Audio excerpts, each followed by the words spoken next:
All right, so another break here in Day 1E of the $2 million Borgata Winter Poker Open guaranteed opening event. Kenny Levine knows a little something about going deep in this event. He final tabled it last year, but before we get to that, we need to talk about the T-shirt at hand. What are we doing here? Okay, well, every good poker player has a fan club, and Will is a great blogger. He does events here in Jersey and Florida, Vegas, everything. So he just started recently playing poker tournaments, and he finally cashed in an event. So I wanted to start the Will O'Connor fan club, and by doing so, taking his beautiful picture that I put on the other blog and, making it into a shirt. And I'm going to give it to him next week, but for now, it's my shirt for today. All right, so Kenny's going to play 12 hours of poker. He's then going to give me his sweaty poker used shirt. Thank you so much. So we're moving past the T-shirt. That's amazing, actually. We are about midway through the Day 1E. Yep. First bullet for you didn't really go that well. Kings ran into Ace-Queen, one of those landmines that you kind of have to just avoid early in this stage of the tournament. Now we're really getting into where people are deep stacked. You're at a table with mostly competent players. What's the thought process moving through this stage of the tournament into the bags into Day 2?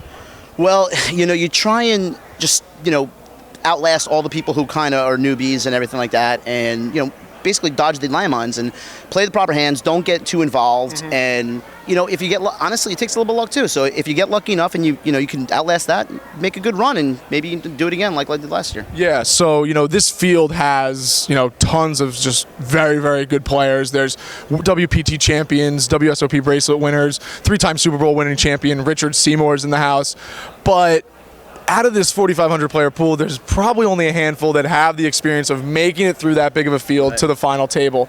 How do you use that experience to kind of try to do it again? And what kind of process was that of just that huge long grind? There was like an 18-hour long Day 2 session that you had to contend with.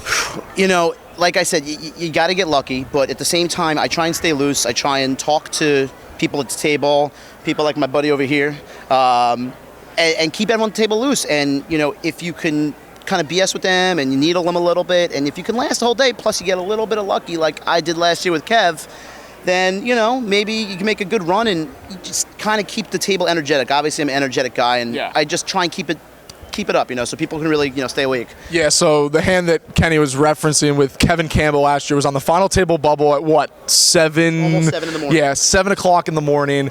Blind versus blind. Kenny has ace-8. Kevin has pocket kings. They're both somewhat short stacked, and blind versus blind. They get it all in. Spike a ace on the flop. River. Oh, river. Ooh, disgusting. 8 on the flop, ace on the river. All right, ace on the river. This time you couldn't fade the ace with the pocket kings. A little earlier, not as much equity there, but hoping to kind of avoid those landmines through the rest of the tournament. And now I know you're a business owner. You don't really get a lot of time to play. Grind these big tournaments, but this $2 million guarantee, this is a must play, right? Absolutely. This is by far probably the biggest tournament of the year. I think they started doing another $2 million guarantee, but for the average Joe, 560 is something that most people can afford to take a chance once a year or twice a year. And they come here and you got 4,300 people. You do the math, and first place is getting over $300,000. So why not take a try? Yeah. So Kenny's going to try again. Last year, finished in 6th place for a huge $70,000 score. Not bad way to start the year. Hoping to do that again here this weekend. Kenny, thanks for taking some time out of break. Good luck today. Hopefully see you on Day 2, man. You the man. Thanks.